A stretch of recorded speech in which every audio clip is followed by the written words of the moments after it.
오늘도 난장판이 이어지고 있는 가운데 암호화폐 관련된 소식을 들고 인사를 드려보고 있는 크립토 마토입니다.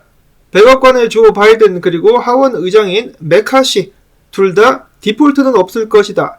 미국 부채 한도에 대한 협상은 이뤄질 수 있을 것이다 라고 불과 며칠 전에 희망적으로 사람들에게 이야기를 했었습니다만은 오늘 재개된 협상장에서 공화당 측 협상팀은 백악관을 비난하며 다 뒤집어 엎고 자리를 박차고 나왔다라고 합니다.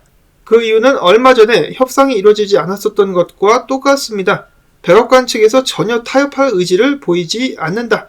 고집을 내세우면서 하나도 양보하려고 하지 않기 때문에 백악관 측에서 합리적인 대화에 나설 의지를 갖출 때까지 일단 협상을 중단하겠다라고 공화당 측에서는 밝힌 것입니다. 정말 개판이 따로 없다. 자, 차라리 그냥 확 디폴트 해가지고 난리를 한번 냈으면 좋겠다라는 생각마저 듭니다. 해당 소식을 접한 미국 증시는 당연히 이를 반기지 않았었는데요. 상승으로 출발해가지고 지금은 약간의 하락을 보여주고 있습니다. 그와 동시에 달러도 약세를 보이면서 103.14포인트를 기록하고 있는 가운데 비트코인 같은 경우도 한 차례 변동성이 나오더니 지금은 26,926달러 선에서 거래가 진행 중에 있습니다. 여전히 미국 부채 한도 협상 때문에 많은 영향을 받고 있는 시장. 지금부터 5월 말까지 어떤 일들이 발생하게 될 것인가? 이런 상황 속에서 달러에 반대를 내는 목소리들은 여전히 커져가고 있다. 이번에는 베네수엘라의 마두로 역시 탈달러는 불가피하다. 그리고 또한 무역을 진행하는 데 있어서 달러를 의존하는 방식을 벗어나겠다라고 이야기를 하면서 연이은 미국에 대한 비판에 이어 최근에 근본위제 기반의 디지털 화폐를 발행하기로 발표를 한 짐바브웨를 칭찬했고 그 다음에 브릭스가 개발하고 있는 새로운 통화에 대해서 언급을 했습니다. 얼마 전에 있었던 이라크라든지 이란이라든지 그런 나라들도 그렇지만은 지난 수십 년 동안 미국 때문에 분노에 있었던 여러 나라들이 하나둘씩 목소리를 높여가고 있습니다. 미국이 만약에 지금 현재 온전한 상태에서 이런 상황이 벌어진다면 적절하게 대처를 할 수도 있겠다라는 생각이 듭니다만은 지금 미국 같은 경우는 내부에서부터 단합이 안 되면서 갈등이 심화되고 있는 상황. 가장 좋은 방법은 하루빨리 대통령이 바뀌어가지고 단합을 이끌어내는 것이 아닌가. 그런 의미에서 미국의 새로운 대통령 로버트 케네디 주니어가 되면 어떨까라는 희망 가져봅니다. 미국의 민주당 소속임에도 불구하고 암호화폐를 지지하는 로버트 케네디 주니어. 그는 최근에 비트코인 컨퍼런스에 참석해가지고 이렇게 약속을 했습니다. 내가 대통령에 당선되게 되면은 비트코인 사용자들은 정부의 비트코인 사용 감시를 걱정하지 않아도 될 것이며 당연히 비트코인을 보유하고 사용하는 것에 대한 불가침적인 권리를 보장하게 될 것이며 또한 비트코인 사용자들은 마치 자신의 자동차 키를 소유하듯 비트코인에 대한 개인 키를 보유할 수 있도록 할 것이다 라고 이야기를 했습니다. 그리고 조 바이든의 채굴자들의 세금 30%를 매기겠다라는 것에 대해서는 개나 줘버려라 라면서 비판을 이어갔었고요. 마찬가지로 같은 행사에 참여하고 있는 비트코인 이모 신시아 루미스 의원 같은 경우도 이야기하기를 비트코인은 미국적 가치를 대변한다. 여기서 말하는 미국적 가치가 무엇이냐? 자유, 재산, 소유권 등을 인정하는 것. 자, 근데 이런 부분들에 대해서 지금 침해가 이루어지려고 하고 있기 때문에 바이든 정부에 맞서야 된다. 자, 그리고 바이든 행정부가 비트코인 채굴 기업 30% 세금을 부과하려는 우려에 있어가지고 까는 소리하고 자빠졌네. 그런 일은 벌어지지 않을 것이다 라고 강력하게 반박을 했습니다. 마찬가지로 해당 행사에 참여하고 있는 바네크의 CEO 같은 경우는 비트코인 현물 ETF 많은 사람들이 간절히 바라고 있지만은 그래도 앞으로 1년 반 안에는 출시가 힘들 것이다. 그레이스케일이 지금 해당 안건을 두고 SEC와 소송전을 벌이고 있는데 SEC가 패배한다 할지라도 그들은 승인을 질질 끌면서 또 다른 핑계를 대며 다양한 방법으로다가 현물 ETF 출시를 지연시킬 것이다 라고 이야기를 했습니다. 대통령이 바뀌고 위원장이 바뀔 때까지는 SEC는 하던 짓을 그대로 이어가게 될 것이다 라고 예측을 하고 있는 것이죠. 내년에 미국 대통령이 꼭 바뀔 수 있도록 비트코인 투자자들은 바라야 될 것 같습니다. 이어서 SEC 같은 경우 게리 겐세이가 직접 나와가지고 여러 차례 청문회를 포함해가지고 이더리움이 증권이냐 상품이냐에 대해서 답변을 하지 못하는 모습을 많이 보였었는데요. 반면에 CFTC 위원장 같은 경우는 비트코인과 이더리움 뿐만 아니라 많은 암호화폐들이 상품이다라고 밝혔습니다. 그러면서 SEC의 규제 방식을 비판하기도 했었다라고 하는데요. 그 누구라도 좋으니 게리 겐슬러 뚝배기 한 대만 때려줬으면 좋겠다. 그런 생각이 듭니다. 자, 아무튼 CFTC 같은 경우는 이더리움과 비트코인 그 외에 여러 코인들도 상품이다라고 계속해서 주장을 하고 있습니다. 아무래도 이런 부분 때문에 얼마 전에 그 청문회 전에 민주당 의원들에게 메모가 돌았었다는 소식 전해드렸었는데요. 암호화폐 규제의 권한을 SEC에 넘기도록 주장을 해야 된다라고 민주당 의원들이 단합을 했었다라고 합니다. 정치 이야기를 하지 않으려고 해도 이렇게 한쪽에서 일방적으로 때리면은 편을 들 수밖에 없겠죠. 미국 민주당의 힘을 잃어야 암호화폐 산업 및 투자자들은 길을 펼 수 있을 것입니다.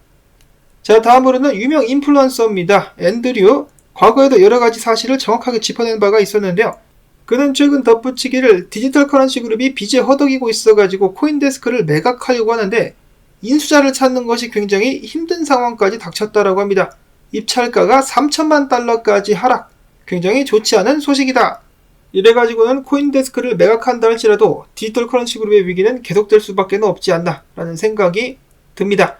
디지털 커런시 그룹 같은 경우는 2억 달러 채무를 지불을 한 것인지 아직까지 잠잠해가지고 아무 소식도 나오지 않고 있는데 조용한 거 보면 어떻게 잘 지나가는 것이 아닌가 하는 생각 해보고요. 다음으로는 비트코인 동향 및 분석 넘어가 보도록 하겠는데 많은 분석은 나와 있지 않습니다. 그만큼 상황이 지금 얄딱구리하다라는 것인데요. 자, 소식들 하나둘씩 살펴보도록 하겠는데 첫 번째로는 스카이브리지 캐피탈의 CEO 안소니 스카라무치 같은 경우는 비트코인 현재 가격은 굉장히 저평가가 되어 있다. FTX 때문에 가격이 낮아져서 그렇지 비트코인 가격은 4만 달러 정도가 적절하다라고 평가를 하기도 했었습니다. 그러면서 향후 지갑 확장 등으로 비트코인이 더욱더 상용화가 된다면 주요 암호화폐 가격들이 폭발적으로 상승할 것으로 기대해 볼 수 있겠다라는 의견을 전했었고, 자, 그 다음에 비트코인 1000개 이상을 보유한 주도 숫자 수가 3개월 내에 최고치까지 올라갔습니다. 자, 고래들이 비트코인을 계속해서 쟁였다라는 것인데 비트코인 가격 상승으로 이어질 수 있을까? 이런 상황 속에서 비트코인을 던지는 고래도 있었는데요. 특정 고래가 어제 오전에 코인베이스로 비트코인 10,000개를 이체시켰다라고 합니다. 해당 고래 같은 경우는 지난 12일에도 이런 식으로 10,000개를 코인베이스로 이동을 시켰는데 그 후 24시간 동안 비트코인이 6% 하락한 바가 있었다라는 것을 토대로 보았을 때 10,000개를 던지고 있는 것 같다. 이렇게 생각을 해볼 수가 있겠습니다만은 가격이 방어를 잘 하고 있는 것을 봐서 물량을 소화를 착실하게 시키고 있는 것 같습니다. 자, 그리고 전날에 바이낸스로 1750개의 비트코인이 입금이 되면서 약간의 시장에 하락이 왔었는데 아무래도 해당 물량 같은 경우는 채굴자들이 보낸 것 같다라고 크립토코안트의 기고자 IT테크는 밝혔습니다. 원체인상에서 채굴자들의 비트코인 보유량이 줄어들고 있다는 것, 채굴자발 매도 압력이 존재하는 것이다 라고 풀이를 해볼 수가 있다라고 그는 이야기를 했습니다. 자, 다음으로는 분석인데요. S&P 500 같은 경우 저항에서 떨어질 것이다라고 많은 사람들이 예측을 했었는데 뚫고 나와가지고 지지 확인까지 일단은 해서 분위기 자체는 나쁘지 않은 상황입니다. 만약에 이것이 가짜 상승이 아니라면은 다음 주부터 올라갈 수 있을 것이고 가짜 상승이라면은 떨어지게 되겠죠. 자, 과연 부채 한도 협상 어떤 식으로 이루어질 것인가가 미국 증시에 영향을 좀 끼칠 수 있지 않을까? 당연히 그렇게 생각을 해볼 수가 있겠고, 비트코인이 옆으로 와리가리를 치고 있는 사이 볼린저 밴드를 확인해 봤더니 1시간 봉상에서 엄청난 압착이 이루어지고 있음을 확인해 볼 수가 있었다고 합니다. 위로 튈 것인가 아래로 튈 것인가, 지금 주말 동안의 움직임이 또 주목이 되는 가운데 숏 포지션이 쌓이고 있다라고 하네요. 그러면은 숏 스퀴즈 내면서 주말 동안에는 상승을 좀 기대해 볼 수도 있지 않을까 판단을 일단 내려볼 수는 있겠습니다. 실제로 어떻게 될지는 지켜봐야 되겠죠. 자, 한편 분석가는 아닙니다. 분석가도 아니고 트레이더도 아니지만은 유명 유튜버 MM크립토 같은 경우는 2020년도와 마찬가지로 올해에도 비트코인 차트가 비슷한데 컵앤핸들이 나면서 떡상을 하지 않겠느냐. 엄청나게 많은 구독자를 보유한 유튜버인데 이번에는 맞출 수 있을 것인가. 제 기억으로는 이번에 분석 같은 경우는 50대 50인 것 같습니다. 그냥 중립이라는 것이겠죠. 자, 이거 다시 한번 사람들을 긴장하게 만들고 있는 비트코인 주말 움직임 기대를 해보도록 하겠으며, 이어서는 기타 소식들입니다. 첫 번째로는 이더리움, 리도 프로토콜 같은 경우 최근에 토큰 가격은 좀 떨어지긴 했었죠. 그래도 이더리움 유동성 스테이킹 플랫폼으로서 많은 주목을 받고 있는데 해당 프로토콜에서 얼마 전에 이더리움 인출이 허용되기 시작했는데 많은 사람들은 이에 대해서 대규모 인출을 기대했었으나 639만 5,409개의 이더리움 중에 45만 개만 인출이 되었었고 오히려 스테이킹 숫자가 늘어나고 있는 긍정적인 상황이 이어지고 있다라고 합니다. 자, 그 반면에 중국의 투자사인 롱링게 비달 같은 경우는 바이낸스로 9,300여 개의 이더리움을 이체를 시켰다라고 합니다.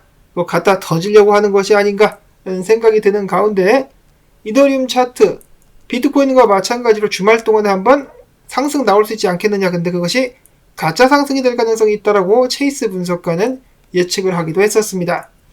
이어서는 반감기가 시시각각 다가오고 있는 라이트코인 글래스노드가 온체인 지표를 확인을 해봤더니 라이트코인은 저평가됐다더라. 지금 라이트코인 가격이 더 오를 가능성이 있는데 그럼에도 불구하고 암호화폐 시장 전체가 유동성 긴축과 글로벌 경제 상황 등 부정적 거시경제 환경에 여전히 영향을 받고 있기 때문에 지속적으로 상황을 유의해서 봐야 된다라고 코인데스크는 해석을 하기도 했었습니다.